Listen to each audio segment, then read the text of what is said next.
Okay. Okay, well, hi to all of you, wherever you are around the world. I guess most of you in America, but I know at least one of you is in Australia. So hi and good morning, good evening, or happy lunchtime, or whatever time of day it is.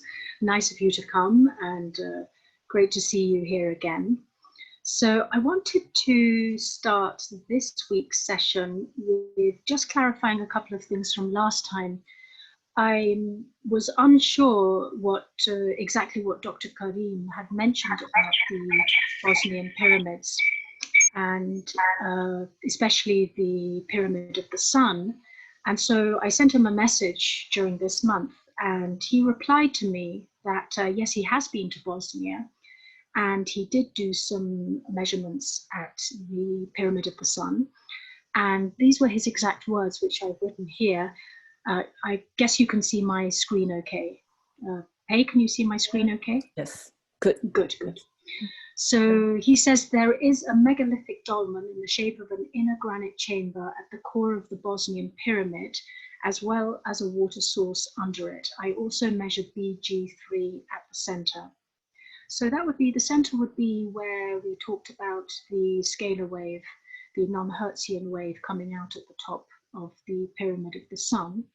And I had mistaken him for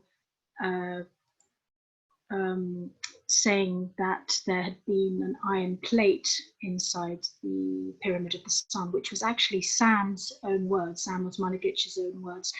So I picked a quote, I found a quote of Sam's describing this same phenomena, where he says, "The pyramids are energy amplifiers. The pyramid is the most powerful of all geometric shapes in terms of the energies. If located over a potent energy spot, the pyramid becomes an energy amplifier. Under the Bosnian Pyramid of the Sun, there are iron plates generating an electromagnetic field, underground water flow releasing negative ions, and a second deeper underground water flow creating electricity together with the one from above. Also, we find natural magnetism, orgone energy. Quartz crystal on the surface of the Bosnian Pyramid of the Sun is also receiving and amplifying the energies."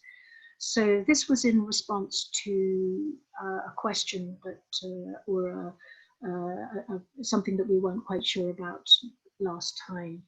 Now, Rick just asked me about, I don't know if all of you were there at this point, but Rick just asked me about the EMFs present in the tunnels. And the answer to that is that Wi-Fi is not present in the tunnel, so you can't pick up any signals on your phone or any electrosmog as such. But EMFs, for example, like the Schumann resonance, which is operating at its optimum level at 7.8 something hertz, around 7.8 hertz, is present in the tunnels, and that is actually exactly what we need for our bodies to rebalance to our natural resonance, into our natural resonance field. Otherwise, out in the world today, the general Hertzian rate is about 13 point something, which is not good for our natural resonance. It means that we're operating at too high a frequency, which is why we all tend to get a bit nervous and racy and speed up, and everything's going so fast around us, because we're generally operating within a field which is much higher than our natural rate. The Earth also operates at a rate of 7.8 something hertz. That's our natural resonance field is in synchrony with the Earth, and probably with other natural organisms like the solar system and galaxy, but that I would have to check up on. So today we are going to start the investigative search. I'm going to take you on a journey with me of how I approached the Bosnian pyramids, because when Sam approached me back in 2016, the September of 2016, to ask me to make a film about the Bosnian pyramids, I really knew almost nothing about them. I'd seen a couple of Facebook posts. I'd heard from this or that person, oh, have you heard of the Bosnian pyramids? I was kind of like, yes. And they're like, oh, well, I went there, it's great, you should go. Things like that, but I knew absolutely nothing about what's there.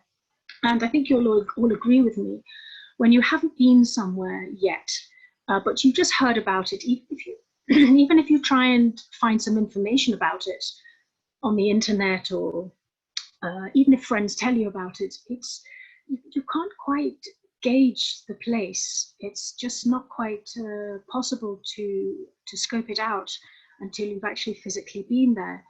So, and there are already a number of documentary films on the Bosnian pyramids, and I watched a couple of them, and most of them are discussing like what I told you last time about what's there and about how Sam discovered it, and the different scientific facts and evidences that have been put forward by various people so far, and a number of scientists have visited and found this and that and this and that.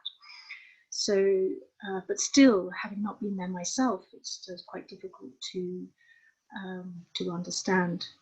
So, I told you already last time, Sam saw my film, The Circle of Immortality, whose structure is based on the shape of an open pyramid art piece that I made back in 2005. And here I've put a picture on the screen of this art piece. It's called The Circle of Immortality.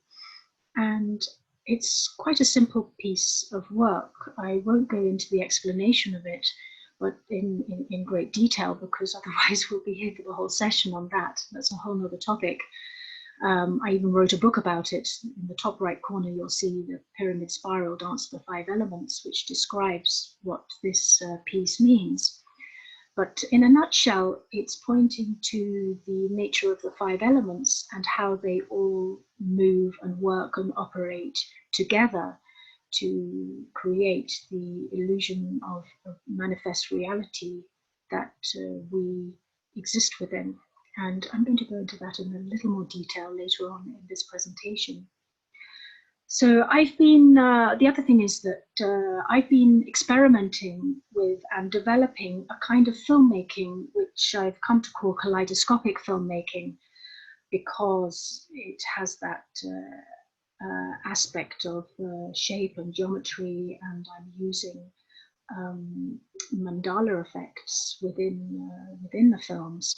But more specifically, I'm using the natural attributes of filmmaking. So you've got the skillful means when you're a filmmaker, you've got the skillful means of visuals along a timeline, representing, let's say, representing the light aspect. We've got the music, which is representing the sound aspect. You've got the narration, which is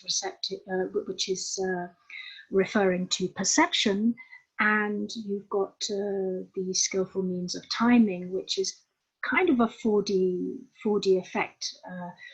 You can, for example, make visual spin by having a section which is longer, then shorter, then shorter, then shorter, then shorter, and then mirroring those visuals back again, shorter, longer, longer, longer, longer, longer, for example. So I'll use effects like that in my films. Embedding shapes with intricate meanings into its layout and structure. And so this is what I was explaining in my film, The Circle of Immortality. I embed the shape of this art piece, The Circle of Immortality, into that. And if you look at that and think, how on earth is that possible? I have actually described this whole process in my book, The Living Pyramid. All these things are available to see on my website, pyramidkey.com. That's actually written at the end of this slideshow. But I've written at the bottom of this particular page the YouTube link to the film The Circle of Immortality, if any of you would be interested in watching that and seeing what a kaleidoscopic film might look like.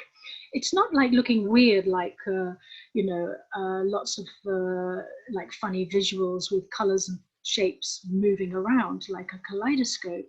It's like ordinary visuals, people and places and things happening, but it's the order and the kind of music I use and the kind of narration I use are all put together that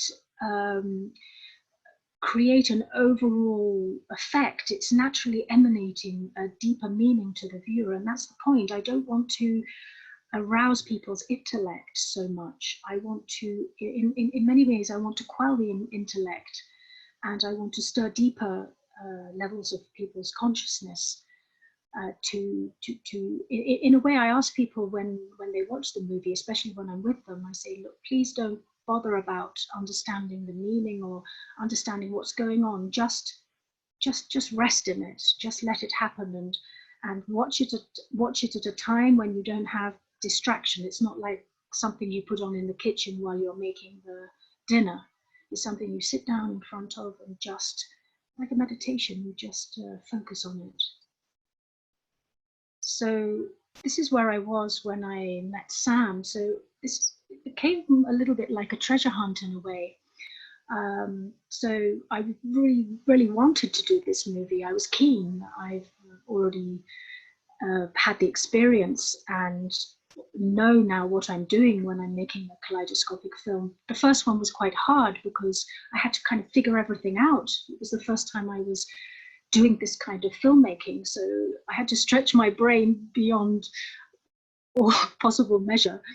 At that time, I really had to leap boundaries and go beyond what I knew, but I really wanted to do it. So in the end, I managed, after 3 different productions of the film. I actually modified it several times. So how did I go about this this movie?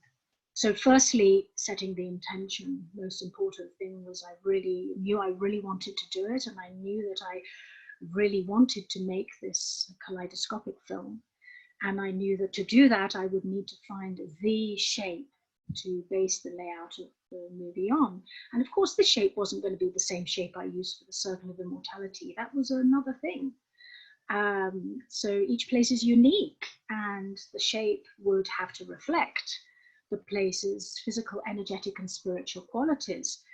And of course, I knew that I would need to go to Bosnia to get that information. But as soon as Sam asked me in the September of 2016 to make this film, and he specifically said, make a film like that, referring to my previous film, The Circle of Immortality, because already there were so many documentaries on the Bosnian pyramids. So, you know, he didn't want another film about the place and his interviews and what's going on. He wanted something completely unique. I knew when he asked me to make the movie that the energy was already moving. Otherwise, it couldn't have happened. It couldn't have happened that he would be standing in front of me asking me to make this movie, because the timing wouldn't be right yet. So I knew that this was kind of fitting into the flow that I was already in at the time.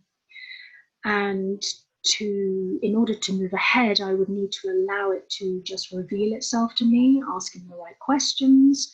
It wasn't for me to kind of like go searching for it, but just to be like calmly relaxed into it and let it just happen, and just be aware of and attentive to what's going on around me now, in the moment, whatever I'm doing, to be aware that this Bosnian movie has entered into my life, and that there are other things already going on in my life. I'm already working on other projects. I'm already thinking about other things. But now this had entered into the stream as well. So there was some information to be got out of what I was doing at the time. And so what went on in those 9 months between meeting Sam and my first trip to Bosnia? I find it quite ironic that it was 9 months, because it was like a kind of pregnancy in a way. A period of time where, you know, you don't know quite what's going to happen or what's going to be born, but it's already moving. It's already definitely moving. So right after my meeting with Sam in September 2016, my slide is taking a moment to move here. So let's just wait for this to come up.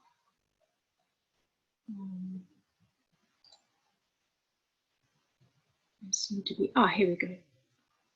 So right after, in fact, about the next month after meeting Sam, I had already prepared for an exhibition in London, which I entitled Universal Osmosis, at which I was showing my previously made photocollage art pieces. You saw the title page of this session for this week, the Crystal of Time. That's also a photocollage art piece. But these are the ones that I've already previously made. Now you see them on a screen. They look like tiny icons, and you can't understand their presence from seeing them like this. But for example, top left, we've got 2 keys, 1 lock. Each of the keys are 6 feet long in themselves, almost 2 meters. The pure vision transformed into organized confusion is more than 10.5 feet in length and almost 3 feet wide, so 1 meter by 3 meters. Mirror of Space is 5.5 feet in diameter, the same with Rainbow Symphony and Key of Life, 5.5 being about 1.6 or 7 meters in diameter. So they're large, they're really large, and they're not just like painted, or they're not made on a computer. This is art, real art. I mean, they are, first of all, there's plyboard, and we cut the plyboard to shape and then stick colored cloth over the plyboard, and then you'll see the different shapes which are placed onto the cloth covered plyboard. And this is hard cardboard, again covered in colored cloth, and with photos of different themes stuck on top. It's a long process. Each one takes years to make, because from the moment of conception, and then there's a lot of shifting and changing around of ideas as the process unravels, and a lot of different elements come in during that time. So it takes years, a lot of mutation of ideas, and then finally, when it's set down, then the image is made. Again, in the top right corner, this is a book that I'm currently writing called Universal Osmosis, about these art pieces and their meaning, because they're not just random. And each of them has a very deep, intricate meaning on some kind of universal law embedded into them. And actually, I made my first 2 pieces, the 2 keys, 1 lock, and Pure Vision Transformed into Organized Confusion, back in 2005, when I was living in Nepal, in Kathmandu, and studying under a very great Tibetan master who has passed away since then. I spent six years living just next to his monastery and studying with him. And so I embedded a lot of the, I don't like to call it the Tibetan Tantric Buddhist knowledge, because it's universal knowledge. And in my work, I always translate any kind of religious meanings into universal meanings, because I don't like to push forward with one or another religious aspect. I like to open the knowledge to its universal standard. So that's an exhibition that I did in London just a month after Sam asked me to make the movie on Bosnia. Now, one of the key questions that came up in that exhibition was, somebody asked me, and I can't even remember who it was at this point, what are you doing next?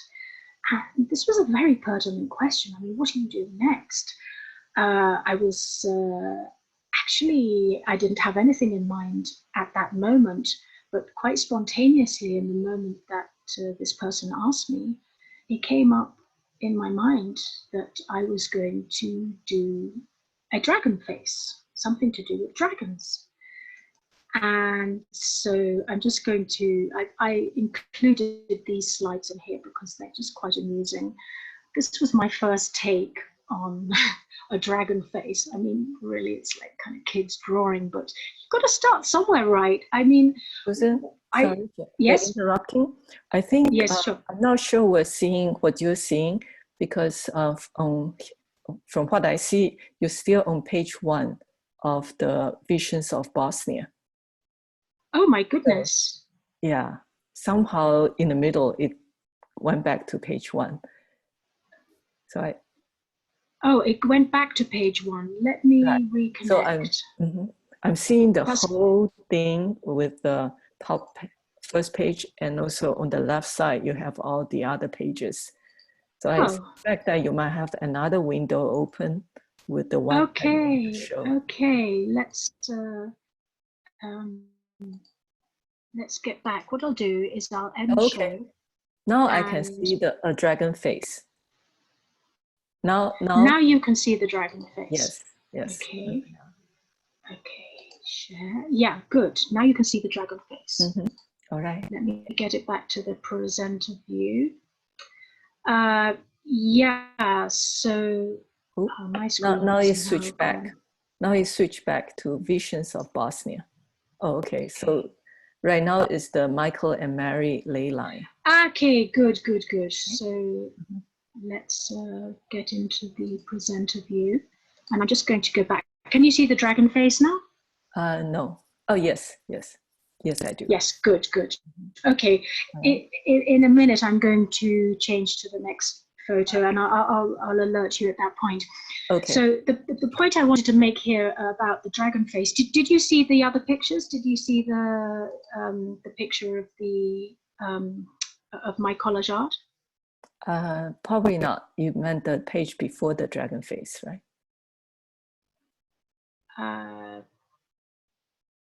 Because I was describing to you the pictures. This one, did you see this? Oh, the no. exhibition Universal. No, we didn't. Oh, you didn't see this as I was describing. Yeah, oh, that's a shame.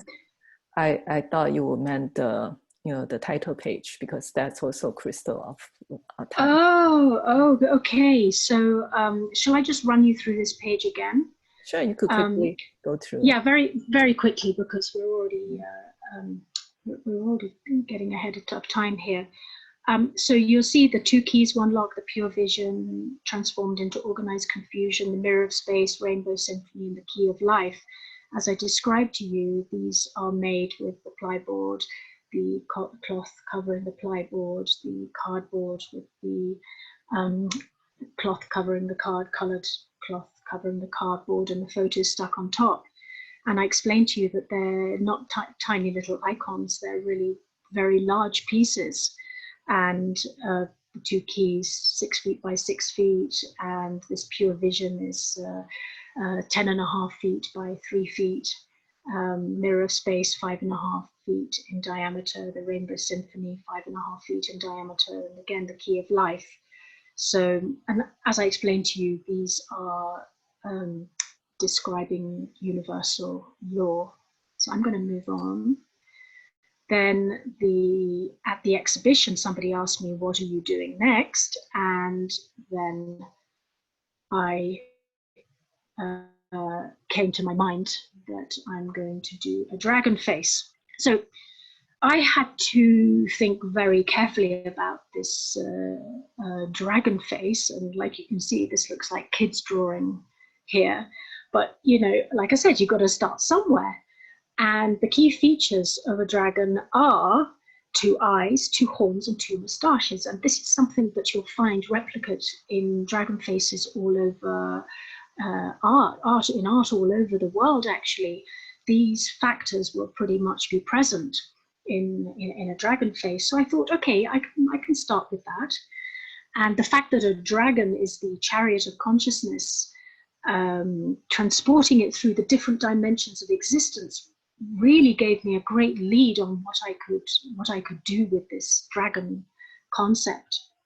So let me just recap. Sam, in September 2016, asks me to make the film on Bosnia. In October and November 2016, I'm doing the exhibition in London. Somebody asks me, what am I going to do next? And I spontaneously come up with a dragon face. Now, again, quite by chance, while I was, in fact, while I was at the exhibition, one of the ladies who attended the exhibition, and I'm just going to interrupt here. Can you see the next slide has come up, the Michael and Mary ley line? Yes, yes, I can. Good, good. Okay, good. So a lady who attended the exhibition in London, she, after the exhibition was over, she got in touch with me and she told me about a book that her sister had given her called The Sun and the Serpent, and, or The Serpent and the Sun, sorry. And it's about a very, very detailed journey of several people who followed this very important ley line from the southwest point of Cornwall in the UK up to East Anglia. And it goes through some very, very key points like Glastonbury and Avebury, which you've probably heard of in the UK. And for example, the top left corner here, Silbury Hill, which is UK's pyramid mound, one and only pyramid mound. And that has been identified so far, because there are probably more that have not been identified. And this is happening all over the world at the moment. The pyramids, which were previously thought of as just hills, are being identified as artificial constructs. So we went on this journey. We went out in the December of 2016 to visit Cornwall and Devon, and we found some incredible places. I mean, they're not very famous, some of them, but we found out in the middle of farmers' fields, we were trudging out there in our Wellington boots and finding these old ancient stone circles, and in churchyards, these enormous structures, these pillars, which are with the designs of spirals and interesting different symbols on them, and inside these tumulus, these sort of narrow, what has been standard thought of as burial tombs and holy wells, and even inside churches, the fonts. These would be points where underground water crosses, and where they marked very, very specifically, still to this day, can you imagine, with these points. So really, I got a lot of the feel of the energy of the dragon line doing this ley line in the southwestern part of the UK. I could really start to feel the chi of the energy of the earth. This is the earth's chi and prana lines. Very, very powerful process. You'll see in the bottom left also Glastonbury Hill, Glastonbury Tor, which some of you may have visited already. The others are huge stone stacks out on the moors in Cornwall and Devon, down in the southwest of England. So the other thing that happened, now my page has moved again. Kay, can you see the page has moved again? Yes. Okay, good. I think we're on track now. I won't ask you every time. Okay. Yeah, so the next thing that happened, again, very, very soon after my trip to Cornwall and Devon, was that I was invited to talk at the Kailash International Conference, which was going to take place in Tibet in May 2017. Now, because Mount Kailash is in a very remote region of Tibet and is considered as one of the most holy sites in Tibet, in fact, in Asia, for some of the world's great religions like Buddhism, Hinduism, Burma, and even Jainism. I won't go into the details of Mount Kailash at this point, because it's a whole other topic. But next to Mount Kailash is a very famous lake called Lake Manasarovar, which is very famous as being the home of Naga beings. Now, Naga beings are serpentine. They're kind of mythical creatures. You can see the picture of the lady here with the long serpentine tail and the human torso. And this is a very standard Naga being. So I decided to use this opportunity to study serpentine myths, and especially focus on Naga beings. So this would bring in all the different types of serpentine beings, from dragons to snakes to nagas to spirals to so many other kinds of creatures. I entitled this talk "A Study of Naga Beings as a Global Phenomenon and Their Relation with Kailash Manasarovar region in particular." So it gave me the possibility to span my research into the worldwide serpentine phenomena, which is what I really needed to do at this point if I was going to get off this rather kindergarten-looking like picture of the dragon face. So a little bit of information about Nagas, because they're very, very interesting. You'll see me holding in the top left corner here, you'll see me holding a picture of a Nagini. And again, she's got this serpentine torso, serpentine lower part, and the human torso, and these crescents of serpents over her head. This is a standard depiction of a Naga. So the Naga subterranean realm of Nagaloka is depicted as being beneath that of the human realm. It has 9 levels, rich in treasure and jewels, gems, and also represents the darkness or the unknown of our subconscious. So again, it's working on different levels here. And when we say it's below the human realm, I mean that it's in the ground. Nagaloka is in the ground. So as part animal, part human, and part god, so the animal part relates to the serpentine lower part of the body, the human is the human torso part of her body, and the god is the crescent of snakes over her head, or also you can see radiant golden heads with earrings and jewelry, crown. These are also representing the higher aspects of our consciousness. So this part animal, part human, and part god is symbolic for the various layers of the human psyche. So this refers to our consciousness in a state of awakening awareness. So our base or ordinary state of lower animal-like instinctual qualities, a state of awakening knowledge is the human aspect, and the higher enlightened state that may be achieved through conscious effort is this higher aspect depicted by the crescent of snakes or the jewelry over the head. So the serpentine torsos of the Nagas also represent the activated and interweaving energy circuits and their illumined radiant golden heads with the earrings, jewelry, crown, and the brilliant fruit of that total awakening. A Naga may also offer you a jewel that acts as a portal for you to enter a dimension or experiential place where revelation awaits. Now, when I'm studying this, don't forget, I'm always relating it back to Bosnia. And later, when I went to Bosnia, I would discover that this place is absolutely stacked with crystals and jewels of different types. So this is also pertinent to the project. This point is pertinent to the project. And also, are the underground tunnels in Bosnia connected to the Naga realms? I mean, this was a question that also came in my mind at this point. Now, Nagas and the number 9. The number 9 will come back later when we come on to really describe what I discovered later, which will be the crystal of timepiece. Don't forget, we're working up at this point. I don't have the crystal of timepiece yet, not even in my mind. This is a point I need to be very clear about. I've got a blank piece of paper and I know that I need to find a shape. And I'm looking at all the different aspects that are going on around me, and I'm investigating them further and picking up information. It's just picking up information on a trail as to where I'm heading with this Bosnian movie. So Nagas and number 9.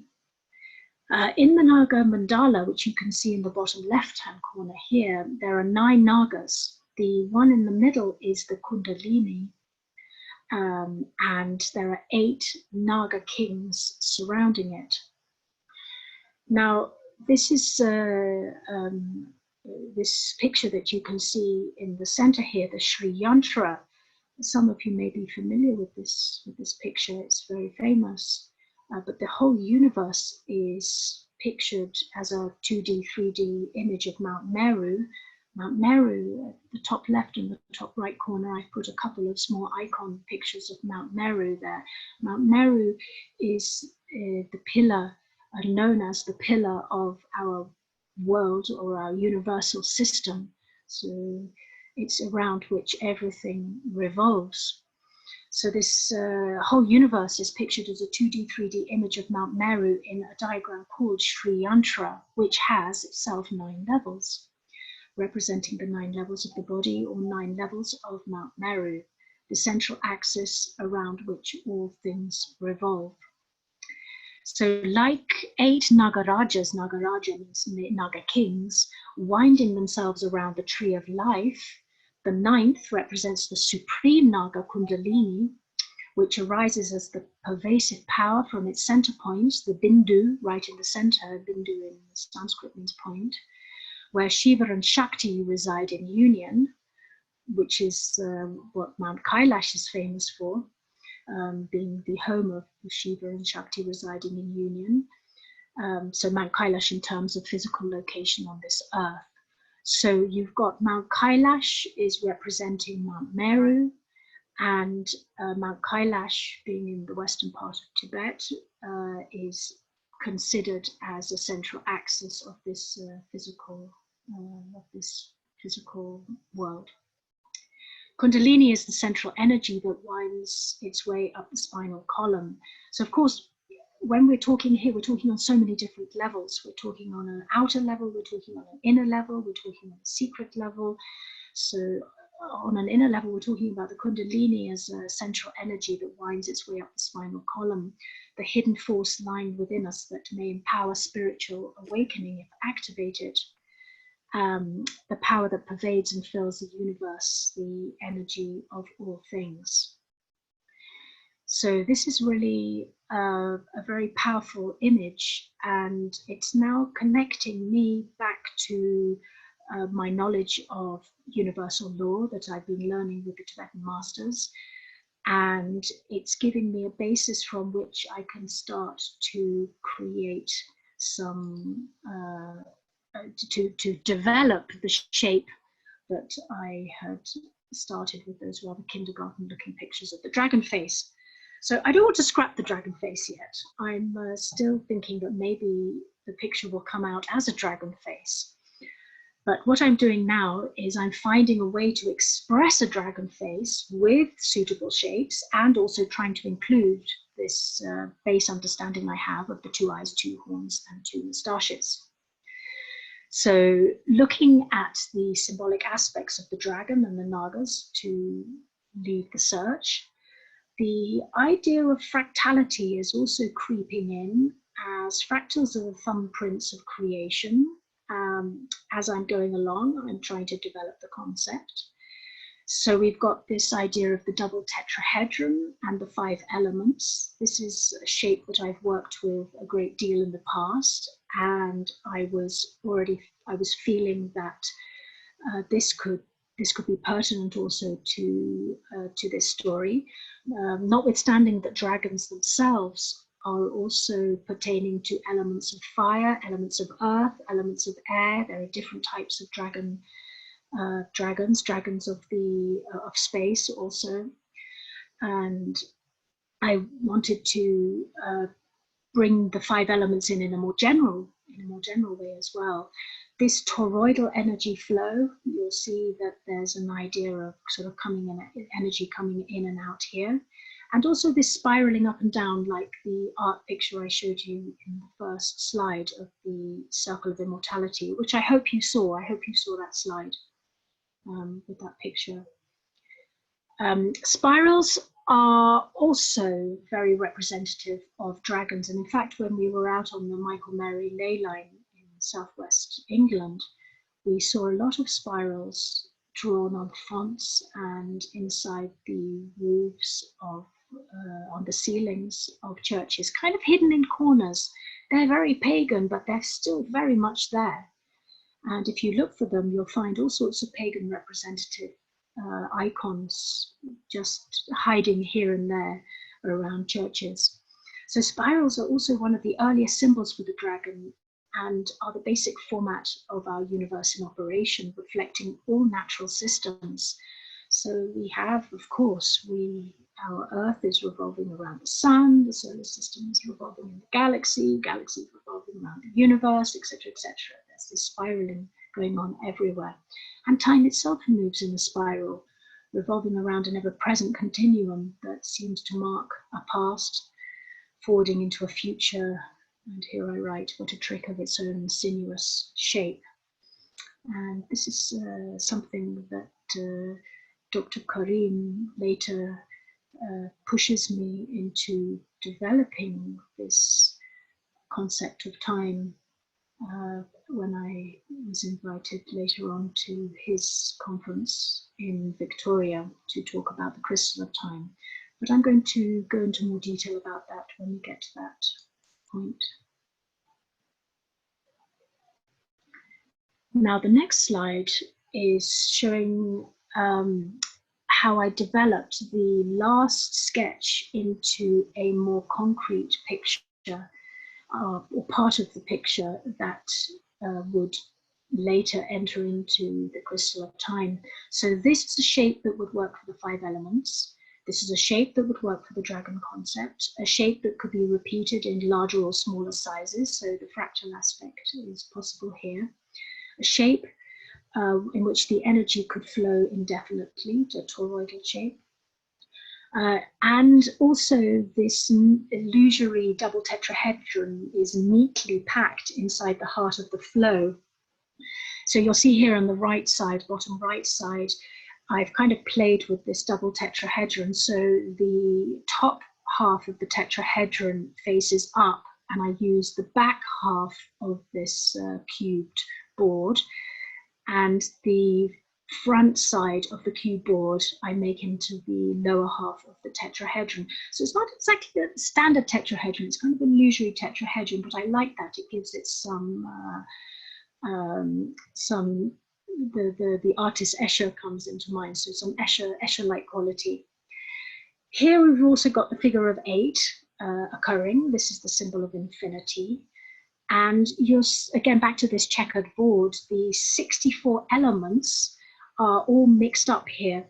I've used the standard colors of the Tantric Buddhist iconography here. So green is the air, red is the fire, yellow is the earth, and white is the water, and blue is the space. But you'll see here on the checkered board, the 64 elements are all mixed up. Now, these are not random. I actually chose the colors on each square very carefully here as part of the flow of the energy from one side to the other. But these 64 elements mixed up are representing the 64 possible combinations that you can make as triple codons out of the ACGT of DNA. Now, DNA, of course, also has this serpentine quality. These are the nagas within. This winding double helix going on deep within our core. So again, this led me on to the treasure hunt is now leading me on into different aspects. The Naga serpentine-like aspects occur on many different levels. So starting from outer, we have the gaseous clouds of stars in space. We have the spiral forms of weather patterns of the atmosphere, the vital pranas, the winds flowing within the body, the electromagnetic energies of the central nervous system and of the bloodstream, the DNA, RNA carried within the nucleus of each cell of the physical body, both giving access to the genetic code and helping to mutate it. So again, they're operating on a lot of these serpentine-like creatures, or these spiraling aspects are occurring at all levels of our existence. So long twirling, coiling strands of DNA are the blueprint codes for every type of physical form, hidden at another dimensional level in the most secret place in the nucleus of our cells, and made up purely of the 4 letters in numerous different combinations of sequences. All manners of creatures are created from this serpentine shape being DNA. So really, it's a very, very fundamental part of our existence. And snake-like, even beyond that, snake-like structures inside the cells of living creatures are protecting the DNA at the heart of it. So there's all sorts of aspects. All the cells in the world, animal, vegetal, or bacteria, contain DNA and are filled with salt water, similar in concentration to that of oceans. So in this way, the DNA goes together with water, just like mythical serpents do, and nagas. I mentioned that nagas are known to live inside the earth, and the other place they're known to live is inside water. So like I mentioned, the Lake Manasarova at Kailash, this is a place where nagas are meant to be living. And also in the ocean, deep, deep in the ocean. In fact, the Chinese and the Tibetans talk about the dragons emerging. When a storm occurs, the dragons emerge from deep within the ocean.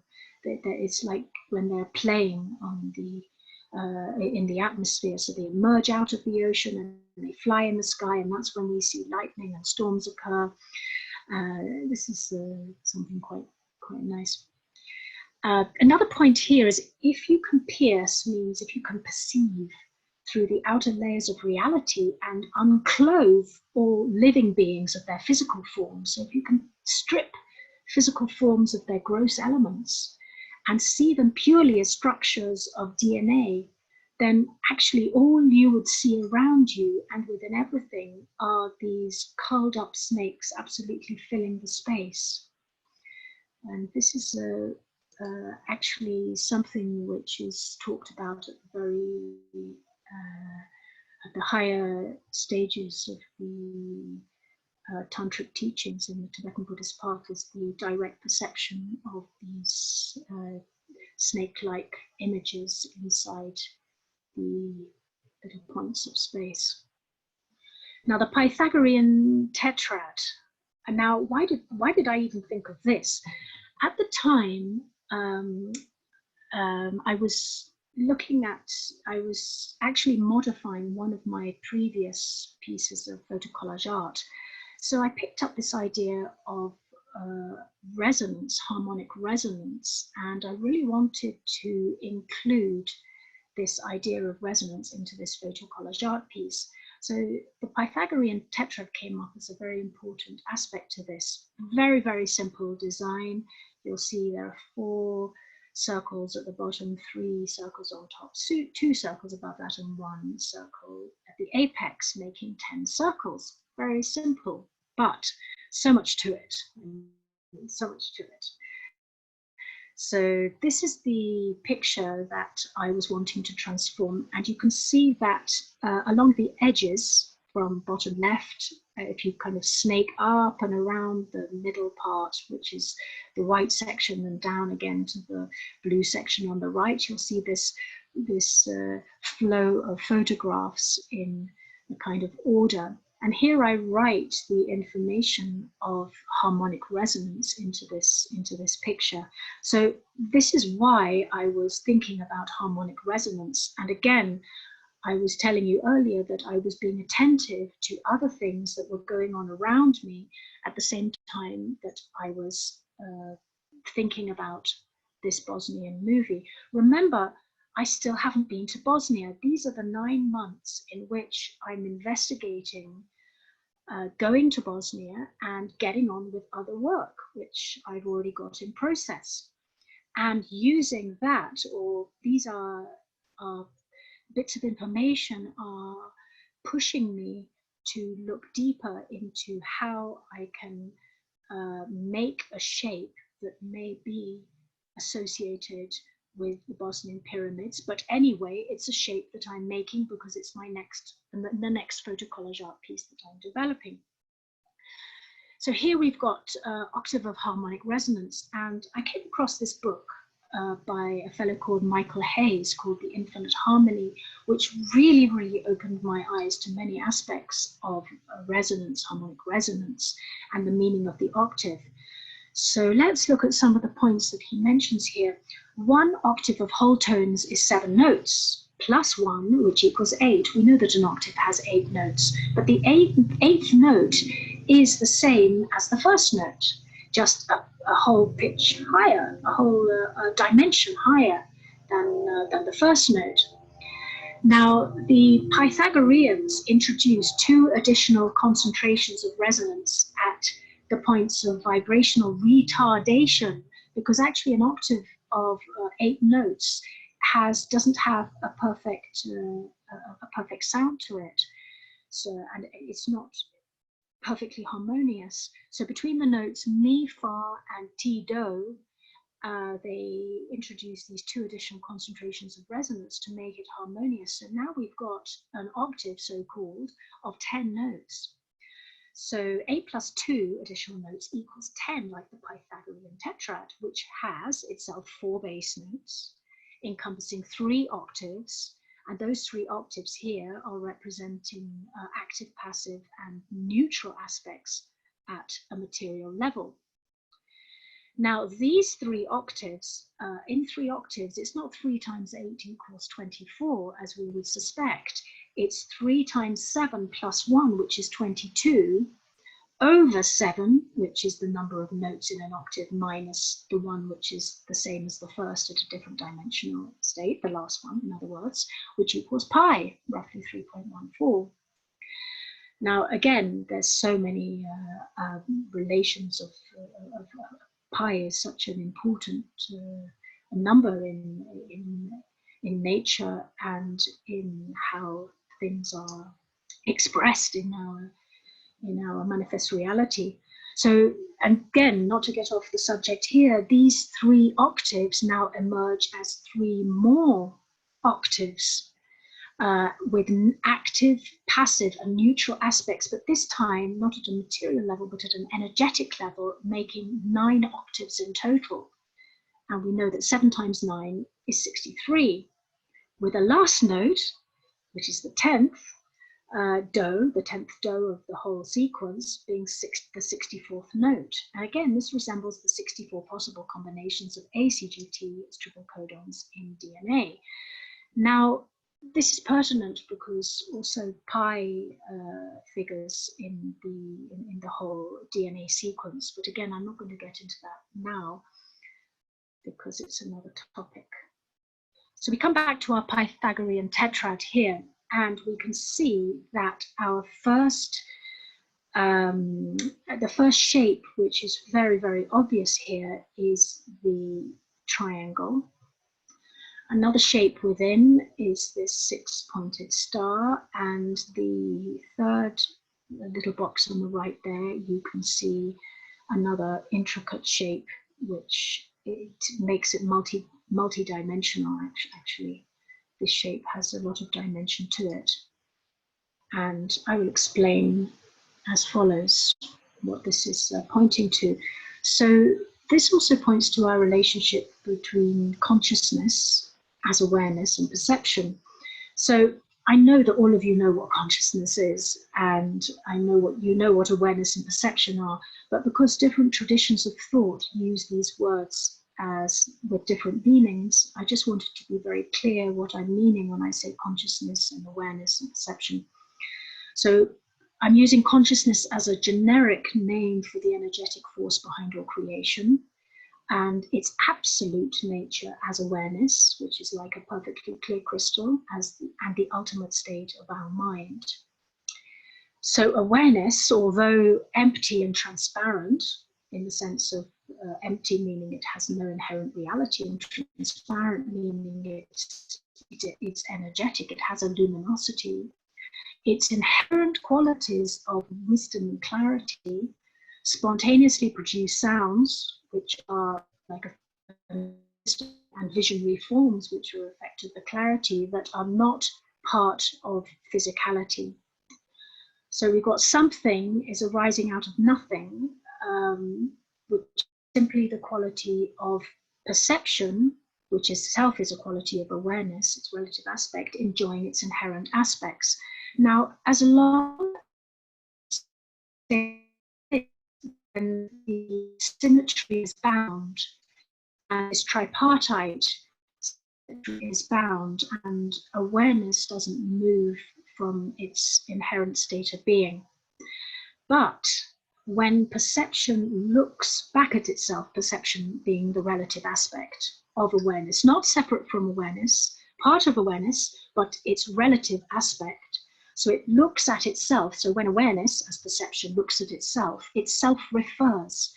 And if it fixates on what it perceives, it tumbles out of this symmetry, out of this unity, causing duality to occur, so that it emerges as matter, appearance, from its 5 inherent aspects, which are actually the 5 inherent wisdoms of awareness, now appearing as 5 aspects of gross and subtle form that make up our universe. Now I'll explain this in a bit more detail. So these 5 inherent aspects now split in 2. They've now split in 2. They were just 5 aspects of wisdom happily living inside awareness.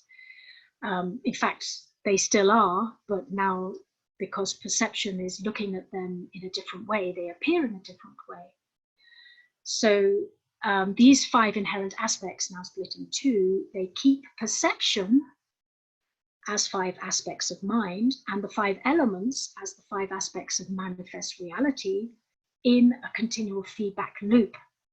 So perception perceives the manifest reality around itself, which causes the elements to adjust, and then perception again perceives that new adjustment, which again causes the manifest reality to adjust ad infinitum. Now this meaning is expressed inside the Pythagorean tetrad. As you can see, I've described the shapes in the bottom icon on the right here. So to be clear, this is just a small picture I've made with Microsoft Word. It's kind of a funny little image of this feedback loop. So this process oscillates at such a minute time scale. So we've got perception, looking at the environment around it, the manifest reality around it, judging it, and then according to the judgment, the environment itself adjusts, and then again the perception judges that adjustment of the environment, and then again it adjusts because so again, it's like a feedback loop that never ever ends. So this process oscillates at such a minute time scale that we cannot describe it using ordinary language. Perhaps at the smallest description of time, which is Planck time. Now, I'm going to trip over my words here, I'm sure. Planck time equals 10 to the minus 44 seconds, which is, wait for it, 100 millionth of a trillionth of a trillionth of a trillionth of a second. I mean, this is just inconceivable, but this is how fast our quantum effects are occurring with our mind, which is in connection with the manifest reality that we have created and are perceiving due to falling out of our initial symmetry of pure awareness, because of attaching and fixating on the images around us as being something real and not just part of who we inherently are. So we don't notice this adjustment going on in our environment the whole time, and the adjustment of our perception going on the whole time, because it is so fast that we just can't possibly grasp it until through meditation practices or through stilling the mind in some other way, we slow down the processing of the mind to a speed that can detect this ongoing feedback loop and see what is going on down there, in there, whatever. So perception gets caught inside a closed system, which we call the ego. And these constantly rotating fractals of consciousness, again, we're coming back to the toroid again. See, we're coming back, you know, I'm not going off track here. I'm investigating the aspects around the picture that I'm making, remember. So these constantly rotating fractals of consciousness remain perpetually alive on this self-referred energy, which is a continual movement of the toroid operating with golden ratio phi angles. And I've done this funny little sketch here on the left just to highlight that.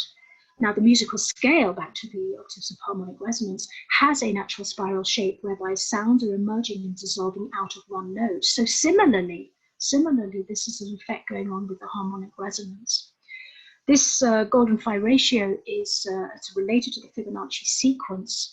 The only angle actually that perfectly self-refers is the golden ratio phi angle, which makes it a perfect way to describe the process of our perceptive awareness. So therefore, an octave of harmonic resonance is actually a toroidal field, which is the basis of all the movements and appearing forms that exist in the multiverse. Everything we see, in other words. And this comes back right down to the essential core. I mentioned there were three aspects, the triangle. There was the awareness, the wisdom and the clarity, the wisdom being the sound and the clarity being the light. And of course, the sound is relating to the octave of the resonance, the octaves of harmonic resonance, and the light is relating to the appearing forms that exist in the multiverse.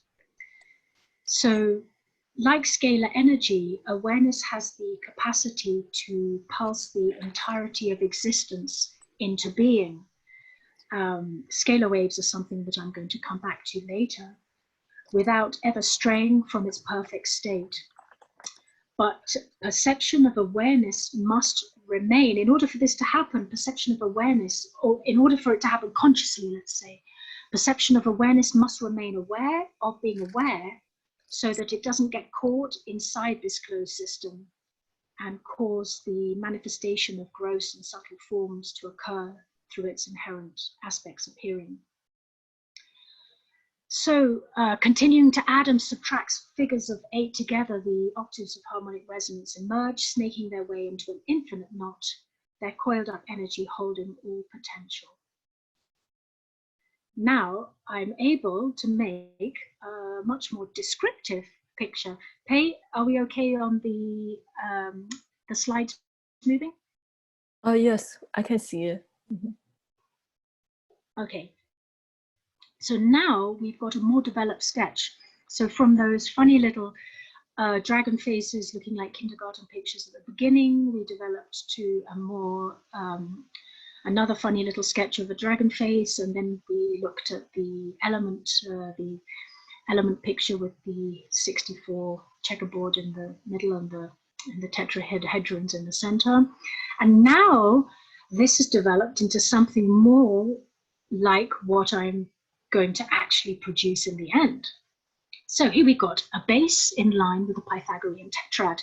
You can see the 4 prominent base notes running down the center of the picture here. Then we've got the 3 4-element figures of 8, active, neutral, and passive. So you've got one at the top, one at the bottom, and one overlapping them in the middle. 2 large pyramidal shaped crystal ends representing form, gross aspect, and energy, mind, as a subtle aspect, top and bottom. And we've got 1 whole octave of harmonic resonance. So now this is in line with the Pythagorean tetrad. And the whole piece, you've got to imagine this whole piece is like a double pyramid. We look like this, a double pyramid, an octahedron shape that's being like kind of stretched out, like we've shown what's going on between the top end and the bottom end of this double pyramid.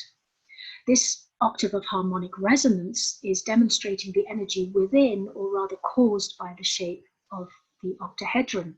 So this is something I'm putting, a kind of theory I'm starting to think about and putting forward here, is perhaps the pyramid structure is causing a perfect octave of harmonic resonance to arise, this effect, and therefore we can tune ourselves to it, also because our DNA is operating at the same resonance of frequency. So it's not like we're disconnected from the pyramid. If the pyramid is really an octave of a harmonic resonance, or resonating at that frequency, then we can connect with that, and we can realign ourselves due to that. Our cells as well, which are containing the DNA, of course, in their nucleus, are perfectly resonating at a certain vibration. And again, I'm starting to think about how this may occur and the effects of pyramids, that it may be possible to, because of this, it may be possible to dematerialize and to rematerialize at any set frequency. So is a pyramid something that hypothetically allows us to both dematerialize and time travel? Okay, I'm getting a little kind of like I'm stretching my boundaries here, but why not? I mean, when you're researching, you've got to be open-minded and think of everything, right? So then the month before I go to Bosnia, remember, I still haven't been to Bosnia, and I'm still figuring out what I'm doing. So the month, which is May 2017, before my first trip to Bosnia, I end up going to China. And I'm in China for 6 weeks, and I'm traveling all over China, the eastern part of China, from Beijing down to the western side and into the mountains, not inside Tibet itself, but in the Chinese part of Tibet, and down into the southern regions of China. I did a big loop around China, in other words. So you see here are various pictures representing dragons, again, dragons everywhere, dragons. Now, one of the prominent pictures that I found everywhere is this image of the 2 dragons, always kind of looks like they're fighting for a ball, this round shape. Sometimes this round shape has got a spiral on it, sometimes it's got like a little flame on it, and traditionally they say it's a pearl, but more specifically, I found out that it may relate to our DNA, and this pearl is relating to the nectar of life. Yes, so this image of the life force being guarded by the 2 dragons right in the heart of our DNA. So now, finally, after 9 months and a lot of different thoughts going on, and also continuing other projects that I've been working on, I finally have my first trip to Bosnia in June 2017. Now, I decided on this trip that I would remain very neutral. Again, I wouldn't search for things. I wouldn't try to find things out. I would simply be taken where I'm taken, find out what's going on there. I would film whatever I come across and just be very spontaneous in what happens, because I find that when you're in that state of mind, you're taken to exactly where you need to be at the right time, rather than the mind intellect taking over saying, I need this, I need that, I want to be here, I want to be there, and then you kind of miss out on really key points. So I was allowing the energy just to take me to where I need to be. So I was also getting to grips with some of the scientific evidence being found there, which we discussed in the last session, and getting to know some of the people who go there regularly as well. So with all these, don't forget, with all these things in mind that I've been researching up to this point, I'm going there with all this knowledge in my mind as well. But I'm talking with people about it as well. So after that, other things took over for another couple of months, and then by chance, of course, I find myself, I was invited to Vietnam to do a workshop in the November of 2017, to which I attached a trip to Cambodia and Thailand as well. And of course, I mean, Vietnam, Cambodia, Thailand, again, absolutely jam-packed full of images of Nagas and dragons and serpentine beings and all of this. You'll see the bottom 2 left and right pictures. These are at Angkor Wat. And the guy on the bottom, the statue, he's the first emperor of Vietnam. He's got, it's a little small here, but he's got, again, these dragons on his chest, which is very interesting. Then Thailand has a whole host of different types of Naga beings and serpentine beings as well. There's a nice little Naga shrine here. The second picture on the top to the left is a lady who's praying at a Naga shrine in Chiang Mai. Now, as I'm developing the concept further, I want to get into this this idea of fractality.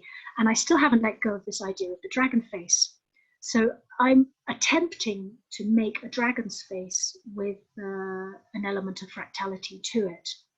So playing with pieces of 10 sizes of cutout hexagonal paper strips created from numbers 1 to 10, you'll see that I've got different sizes of them here. So 1 is the largest, of which there's only 1 piece. There's 2, which is a slightly smaller piece than number 1, and there's 2 of those.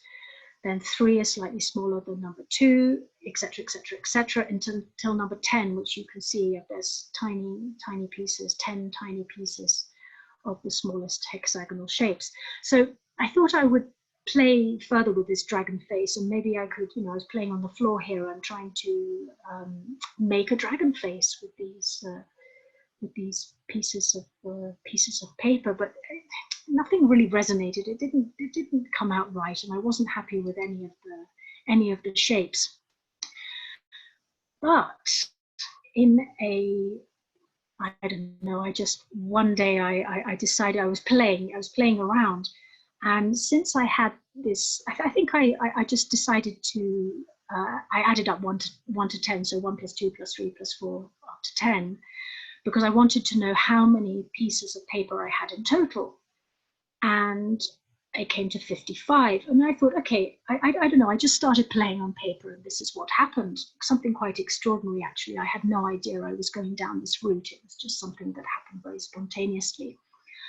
I started to add together the numbers from, I start with 10 and go down to 1 here. So you can see 10 plus 9 is 19, then plus 8 is 27, plus 7 is 34, plus 6 is 40, etc., etc., all the way to 55. Then this is where I went, like, really, I just played a bit further than I was meant to be playing at that point. And I thought, okay, 1 plus 9, so 19. 1 plus 9 is 10. Then 2 plus 7, 9. 3 plus 4, 7. 4 plus 0, 4. 4 plus 5, 9. And then 4 plus 9, again, it comes to 13, but 3 plus 1 is 4. Then 5 plus 2, 7. 5 plus 4, 9. And 5 plus 5, 10. I thought, my God, this is like mirrored. So I got 10, 9, 7, 4, and then 9, and then 4, 7, 9, 10. Hang on a minute. And so I continued, but this time I found the difference between the numbers. So between 10 and 9 there's 1, 9 and 7 is 2, etc., etc., all the way through, and absolutely perfectly all the way through, they created this mirror-like image of numbers. And I thought, okay, this is quite cool. What am I going to do with that? So naturally I tried to plot it on the chart. Now this is what my chart looked like. My two-dimensional chart at least looked like. I knew that it wasn't a two-dimensional chart, and that actually there's a depth of 9 layers going down at 90 degrees, but I tried my best to do it on a flat piece of paper, but no way, it just looked like a complete scribble. So I went to a local fellow here in a village quite close to us, an Italian designer who I do a lot of my design work with. And I asked him if he could plot some coordinates on a chart on his computer, which he did for me. And surprisingly, at this point, I'm not surprised about anything, because so many magical things have been happening around Bosnia, and certainly with the information I'm finding, it's taking me into uncharted territories. This is the picture that occurred when he plotted the chart. And I'm like, dragon face, my goodness, dragon face, is it possible? Now, not only that, so on these programs you have a camera that you can twist around, and you can look at the three-dimensional image from different angles. You can see that this red line down the center is the mirror. So we're like kind of looking around this central point, and we took pictures from different angles, and it was kind of, this was like really surprising that almost every single picture was coming out looking like something like a dragon, either a dragon standing up, or a dragon flying, or a dragon looking at you, or, it was like really uncanny. I'm like, how is this possible? How is it possible that I plotted these random numbers. I'm looking for a dragon face. I've made these images, these cut out pieces of paper on the floor. Now I've added them all together. The maths is just working out perfectly. But then I also saw another shape in this, which of course is associated with snakes as well, and that is the caduceus. So the caduceus I'd also already featured in my Naga beings presentation that I did for the Kailash International Conference back in earlier in the year. Now I need to understand what is the caduceus and what does it really mean. So you can see the image on the left is the picture with the two wings, and oops, sorry. The picture on the left, the two wings and the double snake is coiled around the staff, and on the right is the image that I have, in inverted commas, discovered through this funny little mathematical equation that came out of nowhere. So this is really where I put all the information together, and shapes, crystals, dragons, Naga beings, pyramids, the 5 elements, the Pythagorean tetrad, electromagnetic energy, fractality, golden ratio triangles, Fibonacci spirals, octave harmonic resonance, etc., etc. And I realized that this picture that I'm making is definitely the shape that I've been looking for. It's the structure for the movie that I'm making on the Bosnian pyramids, no doubt about it. That it was no coincidence that I came up with this idea of the dragon face at my exhibition in London when somebody asked me, what's your next picture? It's no coincidence that I was out on the Mary Michael ley line, no coincidence that I've been asked to do this research on the Naga beings for this Kailash International Conference, and that I'd been invited to these places like China and Vietnam for various workshops and other things. You know, I mean, it came out of so-called nowhere at the time, and I followed the road, diligently followed the road, and the information is now gathering. Plus, all these aspects are related to the Bosnian pyramids and to the scientific knowledge and information that is emerging from the investigations of many different scientists going to the Bosnian pyramids. I'm not a scientist. I'm not going there with measuring instruments and looking at scientific data, so-called. I'm approaching it from a completely different angle, but I'm hitting on the same subjects. So I realized there's got to be something to this. So putting everything together, I could finally make the base of what you're going to recognize is the first part of the crystal, the first layout of the crystal of time. Again, this is not just a pretty little picture on the computer screen or a little painted icon. This is a 7 foot by 2 foot, 2.5 feet, large, very large plyboard,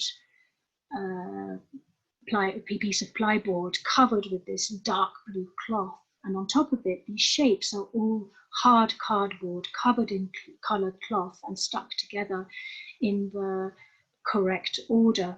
So you see, I made a little bit of difference from the sketch that the last sketch that I'd made was that the third, let's call it figure of 8, or this, the 4 elements in the center, you can see that the 3 of them are on the base. The one at the top, the one at the bottom, and the one overlapping them in the middle is slightly larger.